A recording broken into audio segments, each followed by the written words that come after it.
সূরা হুজুরাত 15 নম্বর আয়াত। আল্লাহ বলেন, ইন্নামাল মুমিনুনা আল্লাযীনা আমানু বিল্লাহি ওয়া রাসূলিহি। আমরা সবাই ঈমানদার তো? আশা করি ইনশাআল্লাহ সবাই ঈমানদার না ইনশাআল্লাহ? এখন হাত নামান। আপনারা কিন্তু হাত তুলছেন যে ঈমানদার, এখন দেখেন তো ঈমানদার কিনা সবাই। আল্লাহ বলেন, ইন্নামাল মুমিনুনা আল্লাযীনা আমানু বিল্লাহি ওয়া রাসূলিহি সুম্মা লাম ইয়ারতাবু। ঈমানদার তারা যারা আল্লাহকে মানে, রাসূলকে মানে, একটুও সন্দেহ করে না। একটুও কি করে না? আল্লাহ ঈমানদার তারা যারা আল্লাহকে মানে, রাসূলকে মানে, সুম্মা লাম ইয়ারতাবু, সামান্য সন্দেহ করে না। ওয়াজাহাদু বিআমওয়ালিহিম ওয়া আনফুসিহিম, প্রয়োজনের সময় জানমাল নিয়ে জিহাদ করে। উলাইকা হুমুস সাদিকুন, আল্লাহ বলেন আমি ওই সমস্ত ঈমানদারদেরকে কোরআনে সত্যবাদী বলে ঘোষণা করলাম। আমরা কি সত্যবাদী ঈমানদার না মিথ্যাবাদী? সবাই জোরে বলে না, সত্যবাদী ঈমান না মিথ্যাবাদী? তাহলে আমরা আল্লাহকে মানি, রাসূলকে মানি, কোনো সন্দেহ আছে? আল্লাহ এই মুহূর্তে সমস্ত সন্দেহ আপনি দূর করে আমাদেরকে সত্যবাদী ঈমানদারদের খাতায় আমাদের নাম লিপিবদ্ধ করে দেন। 3 নম্বর শর্ত, মুখে বলতেছে আল্লাহ এক, দিলে নাই এই কথা। মুখে বলতেছে আল্লাহ এক, অন্তরে নাই, এটাও হবে না। দলিল সূরা ফাত আয়াত নাম্বার 11। আল্লাহ বলেন, ইয়াকুলুনা বিআলসিনাতিহিম, তারা মুখে বলে, দেখেন কি কয়, মা লাইসা ফি কুলুবিহিম, যা অন্তরে নাই, হবে না। ইয়াকুলুনা বিআলসিনাতিহিম, তারা মুখে বলে, মা যা লাইসা ফি কুলুবিহিম, অন্তরে নাই, হবে না। মুখেও বলতে হবে, অন্তরেও থাকতে হবে আল্লাহ এক।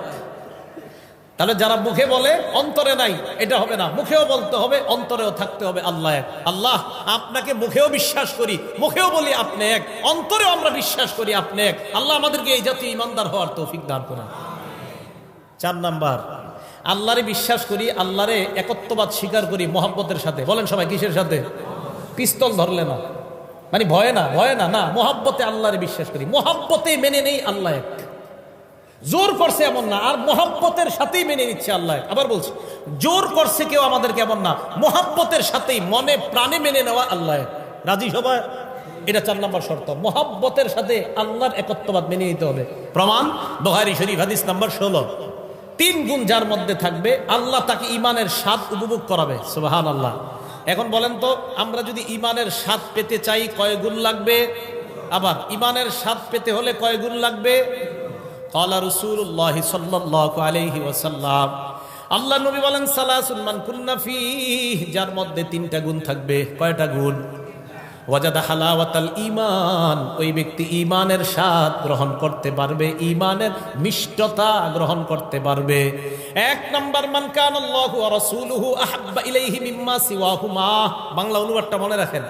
1 নাম্বার, আল্লাহ আর তার রাসূল ছাড়া দুনিয়াতে যা আছে সবার চাইতে আল্লাহ আর আল্লাহর নবীকে বেশি ভালোবাসা। 1 নাম্বার, আল্লাহ আর তার রাসূল ছাড়া দুনিয়াতে যা আছে সবার চাইতে আল্লাহকে বেশি ভালোবাসা, আল্লাহর রাসূলকে বেশি ভালোবাসা। তাহলে আমি আপনাদের কাছে জানতে চাই, আল্লাহ আর তার রাসূলের ভালোবাসায় দুনিয়ার সব ত্যাগ করতে রাজি আছি না নাই? আসলে রাজি আছেন? আসলে রাজি আছেন? সত্যি রাজি? জি এর আওয়াজ কমে গেছে, চিন্তা করতেছে কি জানি কই। আল্লাহ আল্লাহ রাসূল ছাড়া যাস, এই হাদিসের অনুবাদগুলো ভালো করে বুঝবেন। আমি কি বুঝাইতে চাইতেছি একটু চিন্তা করবেন। আল্লাহ আর তার রাসূল ছাড়া যা আছে সব চাইতে বেশি ভালোবাসতে হবে আল্লাহ আর তার রাসূলকে। এটা হলো 1 নাম্বার। তাহলে মুহাব্বতের সাথে একত্ববাদ স্বীকার করি, আল্লাহ আপনাকে ভালোবাসি, আপনি যে এক, এটাও স্বীকার করি আমরা। মনে থাকবে না ইনশাআল্লাহ? তাহলে 1 নাম্বার গুণ। 2 নাম্বার, আইয়ুহিব্বাল মারআ লা ইউহিব্বুহু ইল্লা লিল্লাহ, কাউকে ভালোবাসা একমাত্র আল্লাহর জন্য। আমি কাউকে ভালোবাসবো একমাত্র আল্লাহর জন্য, তাহলে আল্লাহ ঈমানের স্বাদ আমাকে উপভোগ করাবেন।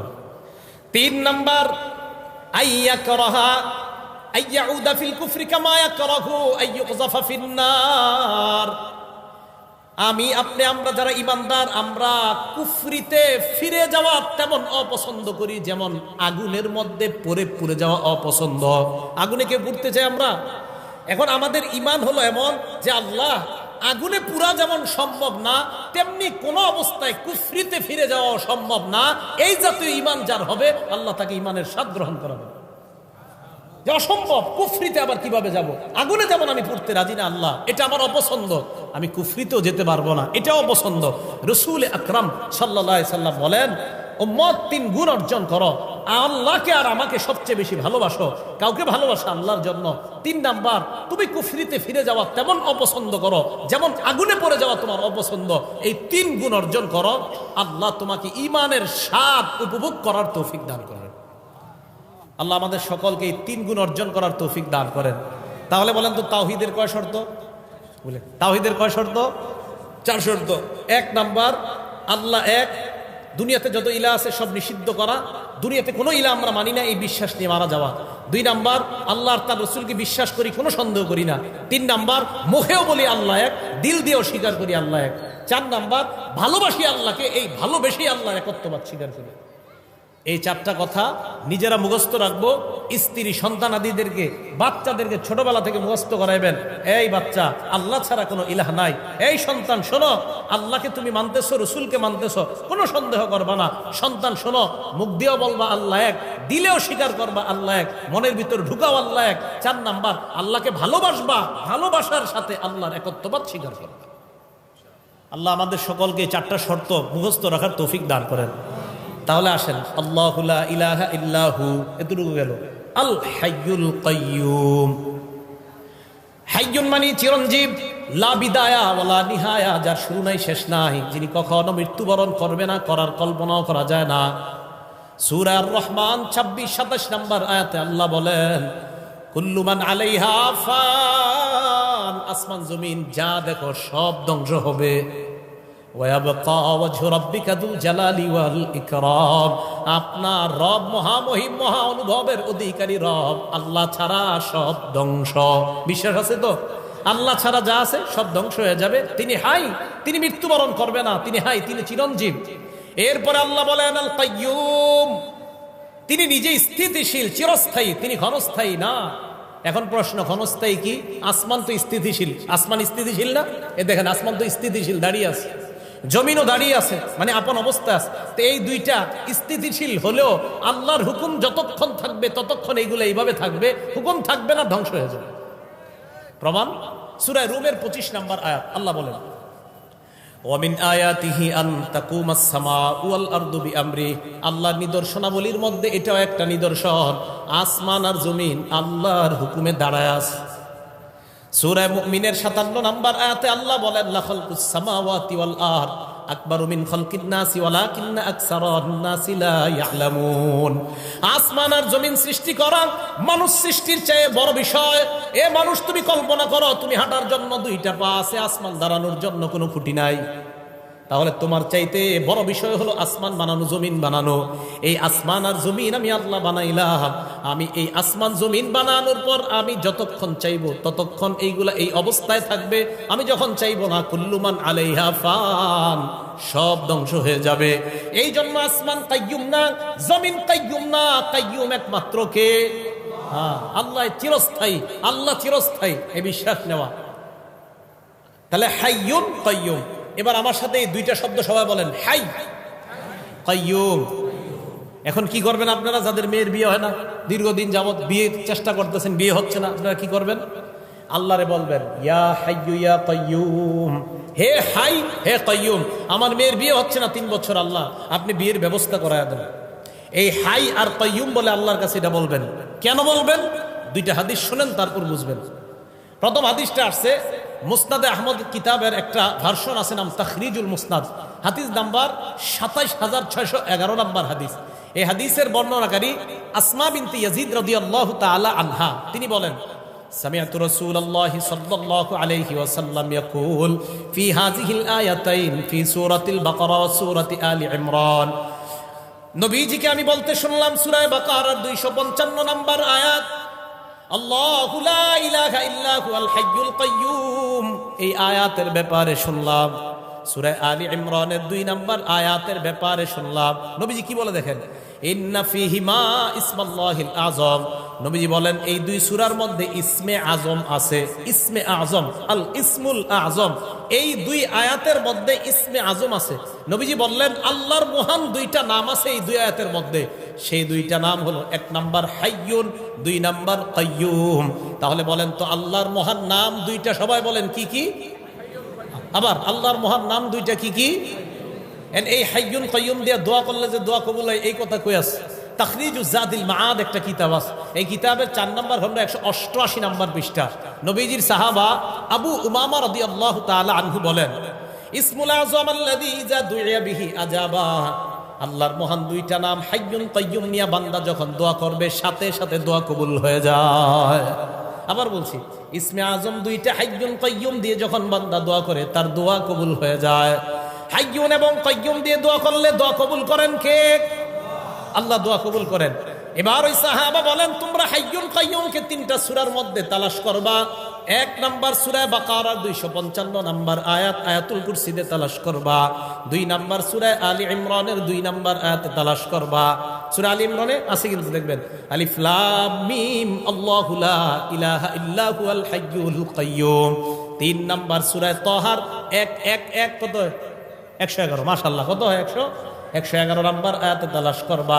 ওয়া আনাতিল ওয়াজুহু লিল হাইয়িল কাইয়ুম। সব মানুষ চিরঞ্জীব চিরস্থায়ী আল্লাহর সামনে মাথা নত করবে। সুবহানাল্লাহ। এই হাইয়ুন কাইয়ুম 3 আয়াতে তালাশ করো। এই আয়াত দিয়ে দোয়া করার সাথে সাথে এই 2টা নাম দিয়ে দোয়া করবা, ইয়াকিন রাখবা, বিশ্বাস রাখবা আল্লাহ তোমার দোয়া কবুল করবে। তাহলে ভাই কোন 2টা নাম নিয়ে আমরা দোয়া করব? হাইয়ুন কাইয়ুম। ইনশাআল্লাহ আল্লাহ দোয়া কবুল করবে। এবার পরের আয়াত, আমরা দ্বিতীয় অংশে যাই। লা তাখুযুহু সিনাতুন ওয়ালা নাওম। তন্দ্রা, ঝিমুনি ভাব আল্লাহকে স্পর্শ করে না। ওয়ালা নাওম, নিদ্রা, ঘুম আল্লাহকে স্পর্শ করে না। তন্দ্রাও আসে না, ঝিমুনি, ঘুমের আগে যেটা ভূমিকা যেটা, এটাও আল্লাহকে স্পর্শ করে না। একদম চূড়ান্ত ঘুমিয়ে যাওয়া, এটাও আল্লাহকে স্পর্শ করে না। মানুষ একটু ভাবেন আমার রব কত বড় মহান, সামান্য মুহূর্তের জন্য তাকে ঝিমুনি স্পর্শ করে না, তো এই রবকে রব মানবো না তো কাকে মানবো? সামান্য সময় যার কোনো তন্দ্রা আসে না, নিদ্রা আসে না, রব তো তিনিই হয়, ইলাহ তো তিনিই হয়। লা তাখুযুহু সিনা, তাকে তন্দ্রা স্পর্শ করে না। ওয়ালা নাওম, নিদ্রা স্পর্শ করে না। ইবনে মাজাহ কিতাবের নাম, হাদিসের কিতাব, 196 নাম্বার হাদিসে আল্লাহ রাসূল বলেন, ক্বালা রাসূলুল্লাহ সাল্লাল্লাহু আলাইহি ওয়াসাল্লাম, আল্লাহ নবী বলেন, ইন্নাল্লাহা লা ইয়ানাম, নিশ্চয়ই আল্লাহ ঘুমান না। ওয়ালা ইয়ামবাগি লাহু আইয়ানাম, তার জন্য ঘুমানোর শোভাও পায় না। নবীজি বলেন আল্লাহ ঘুমান না, আল্লাহর জন্য ঘুমানো শোভা পায় না। আল্লাহ যদি ঘুমায় আসমান জমিনের নিয়ম শৃঙ্খলা সব শেষ, কোনো নিয়ম থাকবে না। আল্লাহ যদি ঘুমায়, তো নবীজি বলেন নিশ্চয় আল্লাহ ঘুমান না। আল্লাহর ঘুম এটা আল্লাহর শানের খেলাফ, আল্লাহ ঘুমাতে পারে না। নবীজি বলেন আল্লাহ ঘুমান না, ঘুমানো আল্লাহর ক্ষেত্রে যায় না, এটা আল্লাহর শান না। আল্লাহ সব সময় জাগ্রত, আল্লাহ চিরস্থায়ী। এই জন্য আসমান জমিন ওই অবস্থা আছে যে অবস্থা আল্লাহ রাখতে চায়। ভাই কথাগুলো সবার বুঝে আসছে? লাহু মা ফিস সামাওয়াতি ওয়া মা ফিল আরদ, আসমান জমিনের সব কার? সবাই বলেন সব কার? ইমানদাররা কার? বেঈমানরাও কার? যারা আল্লাহ মানে তারা কার? যারা আল্লাহ মানে না তারাও কার? হ্যাঁ, আল্লাহ বলেন দুনিয়ার মধ্যে মানো না, কিয়ামতের ময়দানে সেদিন ঠিকই স্বীকার করবা আমি আল্লাহ আছি, লাভ হবে না। দলিল সূরা মারইয়ামের 93 নম্বর আয়াতে আল্লাহ বলেন, ইন কুল্লু মান ফিস সামাওয়াতি ওয়াল আরদ ইল্লা আতির রহমানি আবদা। আসমান জমিনের যা আছে সবাই কিয়ামতের ময়দানে বান্দা হয়ে নত হয়ে আমি আল্লাহর সামনে উপস্থিত হবে। সুবহানাল্লাহ। এটা জানাই দেন অবিশ্বাসীদেরকে, ভাই তোমরাও আল্লাহর সামনে নত হবা কিয়ামতের মাঠে। তাহলে আসমান জমিনের সব আল্লাহ। আর আল্লাহ বলেন দুনিয়াতে মানো আর না মানো, কিয়ামতের মাঠে কিন্তু সবাই মানবা। তবে সেদিন ইমানদাররাই লাভবান, আর বেঈমান যারা তোমরা লাভবান না। সেদিন আমাকে মানলে লাভ নাই, ঠিকানা জাহান্নাম। লাহু মা ফিস সামাওয়াতি ওয়া মা ফিল আরদ মান যাল্লাযী ইয়াশফাউ ইনদাহু ইল্লা বিইজনিহি। কে আছে এমন যে আল্লাহর কাছে সুপারিশ করতে পারে আল্লাহর অনুমতি ছাড়া? আল্লাহর অনুমতি ছাড়া সুপারিশ করার ক্ষমতা নবীদেরও নাই। কি বললাম? আল্লাহর অনুমতি ছাড়া সুপারিশ করার ক্ষমতা আমি আপনি তো দূরের কথা, নবীরাও করতে পারবে না। অনুমতি আল্লাহ লাগবে, এরপরে সুপারিশ করবে। প্রমাণ সূরা আন-নাজম 27 নম্বর পারা 6 নম্বর পৃষ্ঠা শুরু আয়াতটা দেখবেন, ওয়া কাম মিন মালাকিন ফিস সামাওয়াতি লা তুগনি শাফাআতুহুম শাইআ। সূরা নাজ 26 নম্বর আয়াত। এই আয়াতে আল্লাহ বলেন ওয়া কাম মিন মালাকিন ফিস সামাওয়াত, আসমানে যত ফেরেশতা আছে, লা তুগনি শাফাআতুহুম শাইআ, তাদের সুপারিশ কোনো কাজে আসবে না। আসমানের ফেরেশতারা তোমার জন্য সুপারিশ করলে কাজে আসবে না। তো আল্লাহ কখন কাজে আসবে? আল্লাহ বলেন ইল্লা মিন বাদি আইয়াযানাল্লাহু লিমাইয়াশা ওয়া ইয়ারদা। আল্লাহ যার জন্য চায়, যার প্রতি আল্লাহ সন্তুষ্ট, তার ব্যাপারে যদি আল্লাহ কোনো ফেরেশতা কোনো নবীকে বলে সুপারিশ করো, তখন ওই সুপারিশ কার্যকরী বলে গণ্য হবে। আল্লাহর হুকুম ছাড়া সুপারিশও কার্যকর হবে না। আল্লাহ বললে সুপারিশ কার্যকর হবে, এছাড়া কার্যকর হবে না। এখন আমি আপনি কিভাবে বলে দেই কোনো সমস্যা নাই, 2 রাকাত নামাজ পড়, আর জিন্দেগিতে কিছু লাগবে না, আমি তো কিয়ামতের মাঠে তোরে নিয়ে যাবো জান্নাতে। অথচ আল্লাহর হুকুম ছাড়া সুপারিশও করতে পারবে না। এটি কিভাবে আপনাকে জান্নাতে নেয়? এটা সত্য কথা না। যিনি এটা বলে আসলে এটা সঠিক কথা না, এটা অন্যায় কথা। ইবাদত করতে হবে মরণ পর্যন্ত। দলিল সূরা হিজর 99 নম্বর আয়াত, একদম সূরা হিজরের শেষ আয়াত 14 নম্বর পারার 6 নম্বর পৃষ্ঠা, একদম দেখবেন সূরা হিজরের 99 নম্বর আয়াত, ওয়া'বুদ রাব্বাকা হাত্তা ইয়াতিয়াকাল ইয়াকিন। এই মরণ আসা পর্যন্ত তুমি তোমার রবের ইবাদত করো। বলেন এই আয়াত কি পীর মুরিদ আলাদা আলাদা না পীর মুরিদ উভয়ের জন্য? সবার জন্য। তো কিভাবে এই কথা বলে 2-4 রাকাত পড়ো, বাকিগুলো আমি দায়িত্ব নিই? এটা সঠিক না, এটা অন্যায় কথা। আল্লাহ আমাদেরকে এই জাতীয় অন্যায় কথা থেকে বেঁচে থাকার তৌফিক দান করেন। ইয়ালামু মা বাইনা আইদিহিম, আমার আপনার আগে পরের সব জানে কে? এখন বৃষ্টি আসবে কিনা কে জানে? একটু পরে বৃষ্টি থামবে কিনা কে জানে? আল্লাহ একটু পরে বৃষ্টি কতটুকু দিবে কে জানেন? আগামীকাল আমি আপনি পৃথিবীতে থাকবো কিনা কে জানে? আমার আপনার আগে কি হয়েছে, গোপনে কি হয়েছে, পর্দার আড়ালে কি হয়েছে, সব জানে কে? এটাই বললেন ইয়ালামু মা বাইনা আইদিহিম ওয়া মা খালফাহুম, আমি সব জানি। এই জাতীয় একটা দলিল নেই সূরা তালাকের 12 নম্বর আয়াতে আল্লাহ বলেন আল্লাহুল্লাযী খালাকাস সাবআ সামাওয়াত। আপনারা বলবেন 7 আসমান বানাইছে কে? আল্লাহ বলেন আল্লাহুল্লাযী খালাকাস সাবআ সামাওয়াত, আল্লাহ তিনি যিনি 7 আসমান বানাইছেন। ওয়া মিনাল আরদি মিসলাহুন্না, 7 জমিন বানাইছেন। ইয়াতানাজ্জালুল আমরু বাইনাহুন্না, হুকুম তাদের মাঝে নাজিল হয়। লিতা'লামু আন্নাল্লাহা আলা কুল্লি শাইইন কাদির, যেন তোমরা জানতে পারো সব জিনিসের উপর ক্ষমতাবান একজনের, একমাত্র তিনি কে? এরপরে কি করে দেখেন ওয়া আন্নাল্লাহা ক্বাদ আহাতা বিকুল্লি শাইইন ইলমা, যত কিছু আছে সব আল্লাহর জ্ঞানে বেষ্টন করে নেয়। সুবহানাল্লাহ। এখন মন দিয়ে শুনেন, তাহলে সব জানে কে? আমাদের আগে পরের সব কিছু জানে কে?